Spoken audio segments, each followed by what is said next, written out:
नमस्कार किसान भाइयों, स्वागत है बिकम फार्मिंग यूट्यूब चैनल में। किसान भाइयों, आज की जो वीडियो है बेहद ही महत्वपूर्ण और अच्छी जानकारी के साथ वीडियो लेके आए हैं। किसान भाइयों, आज की जो वीडियो है, इस वीडियो में हम आपको जानकारी देंगे। हम गन्ने की अगर बुआई करने जा रहे हैं तो गन्ने की बुआई करने से पहले हमें महत्वपूर्ण जो चीज़ें हैं उनका ध्यान रखना है। कौन कौन से काम हमें गन्ना बुआई से पहले करने हैं और गन्ना बुआई करते समय हमें कौन कौन सी खाद, उर्वरक और किन किन चीज़ों का हमें प्रयोग करना है गन्ना बुआई के समय। यानी कि जब हम गन्ने की बुआई करते हैं उस समय हमें किन किन चीज़ों का प्रयोग करना है। किसान भाइयों, ये वीडियो बनाने का हमारा मकसद इसलिए है कि क्योंकि बहुत सारे किसान भाई जो नए नए अभी खेती में आए हैं और उनको इस प्रॉपर जानकारी के बारे में पता होना चाहिए कि गन्ने की अगर वो बुआई करने जा रहे हैं तो कौन कौन सी खाद, उर्वरक, कीटनाशक जो डाले जाते हैं और गन्ना की बुआई करने से पहले किन किन चीज़ों का ध्यान रखना होता है और किन किन चीज़ों का प्रयोग करना होता है। पूरी जानकारी आपको इस वीडियो में देंगे। अगर आप चैनल पे पहली बार आए तो चैनल को सब्सक्राइब करके पास वाली घंटी दबा लीजिए। तो किसान भाइयों, बढ़ते हैं वीडियो की तरफ। तो बात करते हैं गन्ने की जो बुआई करने जा रहे हैं, हम बसंतकालीन गन्ने की बुआई करने जा रहे हैं तो किन बातों का ध्यान रखें। तो सबसे पहले नंबर एक बात से शुरू करेंगे, वो आती है हमारे खेत की जुताई। किसान भाइयों, नंबर एक, हमको अपने जिस खेत में गन्ने की बुआई करनी है उस खेत की हमें 3 से 4 जुताई, अच्छी जुताई करनी है। अच्छी जुताई करने के बाद हमें क्या करना है कि जो आखिरी जुताई करनी है उससे पहले हमें अपने खेत में गोबर की सड़ी हुई जो खाद है प्रति एकड़ 3 से 4 ट्राली आपको उस खेत में डालनी है। गोबर की जो सड़ी हुई खाद है 3 से 4 ट्राली आपको उस खेत में आखिरी जुताई से पहले आपको डालना है।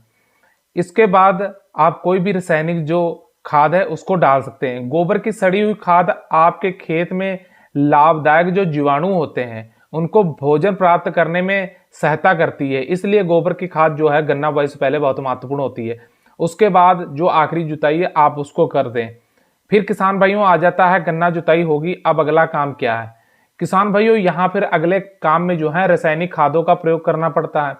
अब क्या करना है कि आपने जुताई कर दी, गोबर की सड़ी हुई खाद डाल दी, अब आपका बीज सब तैयार है, खेत को तैयार है। खेत में आपको क्या करना है, जो रेजर है, सामान्य बुआई कर रहे हैं कुछ, आपको अपने खेत में जो कूड़ है उसको निकाल लेना है।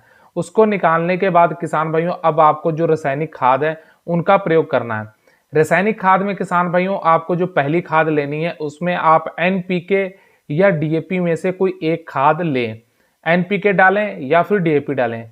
किसान भाइयों, इनकी जो मात्रा है वो आपको 50 से 60 किलो प्रति एकड़ आपको इनकी मात्रा लेनी है। अगर एनपीके डाल रहे हैं या डीएपी डाल रहे हैं तो इन दोनों की जो मात्रा है 50 से 60 किलो प्रति एकड़ आपको लेनी है। अगर किसान भाइयों आप एनपीके ना डालकर अगर डीएपी डाल रहे हैं तो डीएपी में होता क्या है, पोटेशियम नहीं होता है, तो आपको उसमें म्यूरेट ऑफ पोटाश जो है 25 से 30 किलो प्रति एकड़ मिलाकर इसको डालना है। अब किसान भाइयों, जो दूसरी खाद आ जाती है वो हमारी आती है सल्फर। सल्फर का किसान भाइयों काम क्या होता है कि सल्फर जो है हमारे खेत में फंगीसाइड का काम करती है। जब शुरुआती तौर में हम जब गन्ने की बुआई करते हैं, जो कूड़ होते हैं उसमें गन्ने के जो हमने बर्ड्स हैं जो उनको डालते हैं, तो यह क्या आता है कि फंगस लगने से जो फंगस फैलती है, क्योंकि अगर हमें फंगीसाइड का प्रयोग नहीं करते हैं तो जो शुरुआती तौर होता है उसमें फंगस अपना पूरा जो फैल जाती है तो गन्ने का जमाव होने में उसको काफी प्रभावित करती है। जो गन्ने का जमाव होता है उसमें काफी वो प्रभाव डालती है और गन्ने का जो जमाव है वो अच्छे से नहीं हो पाता है। तो इसलिए आपको दूसरी खाद के रूप में सल्फर का प्रयोग करना है। 3 से 4 किलो प्रति एकड़ के हिसाब से आपको सल्फर लेनी है और गन्ने में जो आपको कूड़ है उसमें डाल देनी है और गन्ने का जो जमाव है, जमाव अच्छा होगा और ये फंगीसाइड का काम करती है। वहीं जो तीसरी खाद आ जाती है, तो तीसरी खाद के रूप में किसान भाइयों आप माइक्रोन्यूट्रिएंट ले सकते हैं। आप वहां पे ग्रोथ प्रमोटर की तरह सागरिका का भी प्रयोग कर सकते हैं। अगर आप सागरिका डाल रहे हैं तो किसान भाइयों 10 किलो प्रति एकड़ के हिसाब से आप सागरिका ले सकते हैं। जरूरी नहीं है कि आप सागरिका डालें, क्योंकि ये जो तीसरी खाद हमने बताई है जरूरी नहीं है। अगर आप सागरिका डालना चाहते हैं तो डालें, अगर नहीं डालना चाहते तो जब आप पहली सिंचाई या दूसरी सिंचाई गन्ने की करें तब इसको डाल सकते हैं। सागरिका अगर नहीं डालना चाहते तो इसको आप हटा दीजिए। 2 खादें जो हमने सल्फर और डीएपी, एनपीके जो बताई हैं, इनको आपको जरूर डालना है। अब किसान भाइयों बात आ जाती है कीटनाशक की। कीटनाशक आपको कौन सा लेना है। तो किसान भाइयों, क्योंकि जो कीटनाशक है वो भी हमारे गन्ना बुआई के समय बेहद ही जरूरी है, क्योंकि कीटनाशक का काम भी जहां फंगीसाइड हम डाल रहे हैं वहीं इंसेक्टिसाइड का भी बहुत जरूरी काम है। कीटनाशक का काम क्या होता है कि उस समय जो कीटों का प्रकोप होता है हमारी फसल को प्रभावित करता है, तो शुरुआती तौर में हमें कीटनाशक का प्रयोग भी करना चाहिए। ज्यादातर किसान भाई हमारे रिजेंट का प्रयोग करते हैं, तो यहाँ पे है आप रिजेंट या कार्टअप दोनों में से किसी एक को लेके उसका प्रयोग कर सकते हैं। तो इसकी जो मात्रा है किसान भाइयों, वो आपको 7 से 8 किलो प्रति एकड़ लेनी है।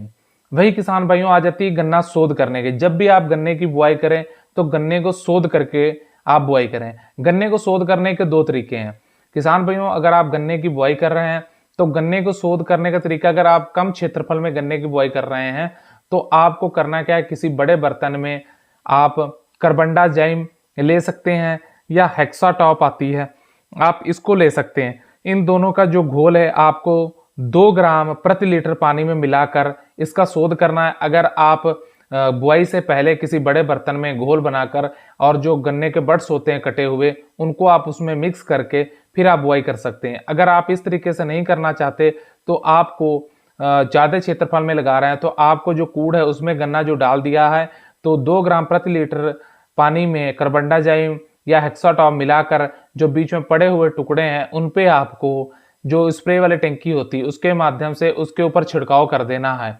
तो इससे गन्ना जो है हमारा शोध हो जाएगा। आप दोनों तरीके से गन्ने को शोध कर सकते हैं। तो किसान भैया आपको हमने गन्ने की खेत जुताई से लेकर और गन्ने की बुआई तक पूरी प्रक्रिया बताई कि क्या प्रक्रिया किस प्रकार से आपको गन्ने की बुआई करनी है। तो उम्मीद करते हैं आप हमारी जो वीडियो है उससे संतुष्ट होंगे, आपको हमारी जानकारी अच्छी लगी होगी। अगर जानकारी अच्छी लगी हो तो किसान भाइयों वीडियो को लाइक कीजिए, शेयर कीजिए और कमेंट करके अपनी कीमती राय जो है हमें जरूर दीजिए। तो वीडियो लाइक कीजिए, शेयर कीजिए, चैनल को सब्सक्राइब करके पास वाली घंटी दबा लीजिए। धन्यवाद।